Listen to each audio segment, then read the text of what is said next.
ഇന്നലെ ഒരാൾ എനിക്ക് മെസ്സേജ് ഇട്ടിരിക്കുകയാണ്, അച്ഛാ ഞാനൊരു ഹിന്ദുവാണ്, പക്ഷെ ഞാൻ ക്രിസ്തുവിൽ വിശ്വസിക്കുന്നുണ്ട്. ഞാനിപ്പോൾ വലിയൊരു പ്രതിസന്ധിയിലൂടെ കടന്നു പോവുകയാണ്. ഇത് ശരിയായില്ലെങ്കിൽ എൻ്റെ മുന്നിലുള്ള ആകെ ഒരു ഓപ്ഷൻ എന്ന് പറയുന്നത് അത് ആത്മഹത്യ മാത്രമാണ്. അച്ഛനക്ക് വേണ്ടി പ്രാർത്ഥിക്കണം. ഇന്നത്തെ സുവിശേഷ ഭാഗം ഒരുപാട് പേർ കൺഫ്യൂഷൻ ഉണ്ടാക്കുന്ന, അല്ലെങ്കിൽ ഭയം ജനിപ്പിക്കുന്നതായിരിക്കും, അല്ലെങ്കിൽ അസ്വസ്ഥത ജനിപ്പിക്കുന്ന ഒരു വചനഭാഗമാണ്. അതിപ്രകാരമാണ് പറയുന്നത്. ഈശോ പറയാണ്, ഭൂമിയിൽ തീയിടാനാണ് ഞാൻ വന്നത്, ഭൂമിയിൽ സമാധാനമല്ല ഭിന്നതയാണ് ഞാൻ കൊണ്ടുവന്നിരിക്കുന്നത് എന്നുള്ളത്. ഈ ഭിന്നിപ്പുണ്ടാകാനായിട്ട്, ഈ സംഘർഷം ഉണ്ടാകാനായിട്ടുള്ള കാരണം എന്താണ്? ഒരു ജീവിതത്തിൽ ഒരു പരാജയം സംഭവിക്കുമ്പോൾ, ഒരു അസ്വസ്ഥത ഉണ്ടാകുമ്പോൾ എന്തുകൊണ്ടാണ് നമ്മൾ അവിടെ തകർന്നു പോകുന്നത്?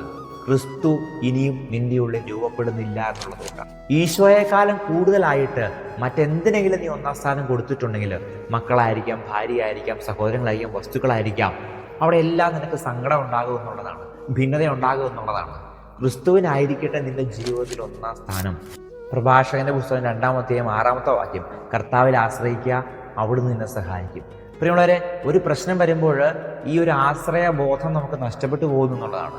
കർത്താവ് സഹായിക്കും, കർത്താവ് എൻ്റെ കൂടെ ഉണ്ട് എന്നൊരു ബോധ്യം നമ്മുടെ ജീവിതത്തിൽ ഇല്ലാതെ പോകുമ്പോഴാണ് ഒരു പ്രശ്നത്തിൽ നമ്മൾ തലകുത്തി വീഴുന്നത്.